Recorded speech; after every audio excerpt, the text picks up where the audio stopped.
Guruji Pranam. My question is, how true is it that the souls of dead people try to hurt others?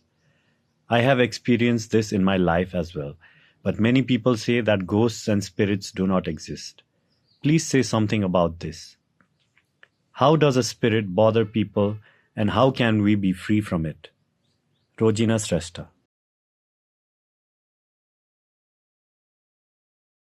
रोजिना जी आत्माले दुख दिँदैन Rosina, the spirits don't bother us. It is the evil spirits that bother us.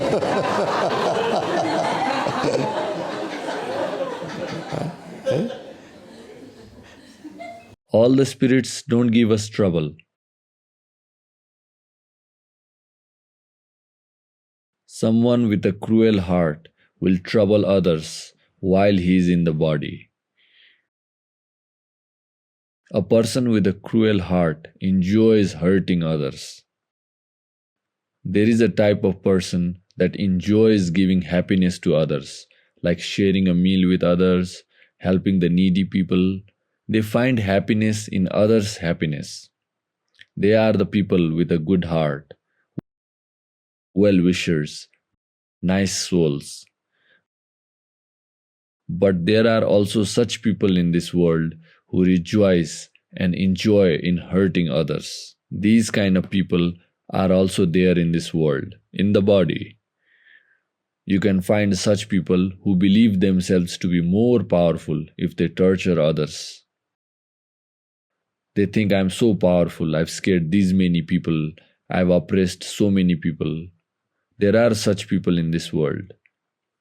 The type of people who cannot tolerate others' misery, who sympathize in others' misery. When they die, their souls still want to give happiness to others.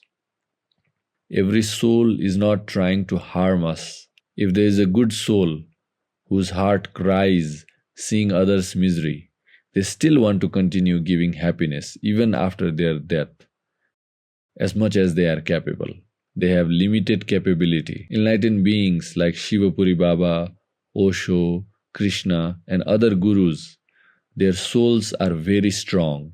They have more energy. So even after leaving their body, they continue to do their work and real work later. They all work for the ultimate welfare of the humanity. Gautam Buddha left his body 2500 years ago, but even today, he is working for the happiness of millions of people.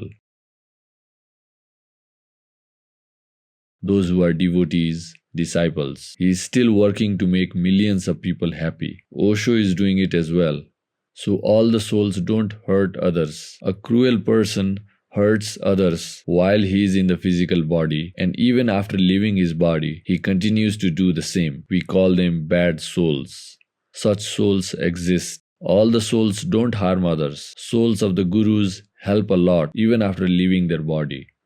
Not just a guru, even a person with a good heart, like I said, who cries seeing others' misery, who can't see others' misery. A virtuous person like this will give happiness to others while he is in the body and will continue to give happiness to others even after leaving his body.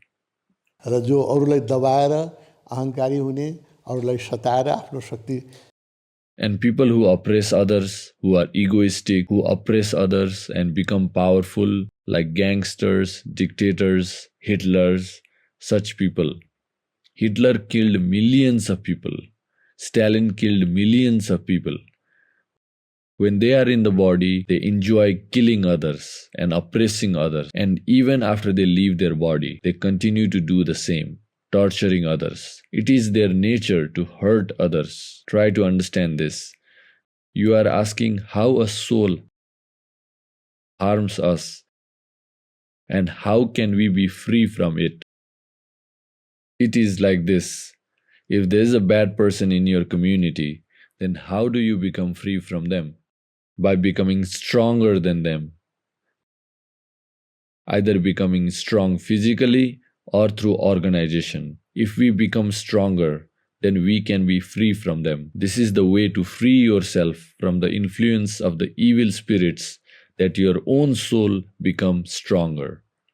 Just having a strong body won't work. Because that spirit is not in the body, we cannot wrestle with them. but we can defeat them with our self-esteem. The way to strengthen our self-esteem is called meditation and spiritual practice. If you meditate and continue your spiritual practice, then any bad energy of this world cannot harm you. Then even if they come near you and try, they will surrender and leave. They will ask for forgiveness and leave. They tried to hurt Buddha as well. Evil spirits don't leave even a Buddha. They try to create barriers in everybody's spiritual practice. If we go for meditation, they become angry. They create troubles for spiritual practitioners. But if our spiritual practice is strong, and we are regular, and if we have our guru's support, then we will win. Sometimes such cruel souls also go back on the right track, or they leave, but they cannot harm us. Keep this formula in mind. Be strong, be spiritually strong, not physically, but spiritually.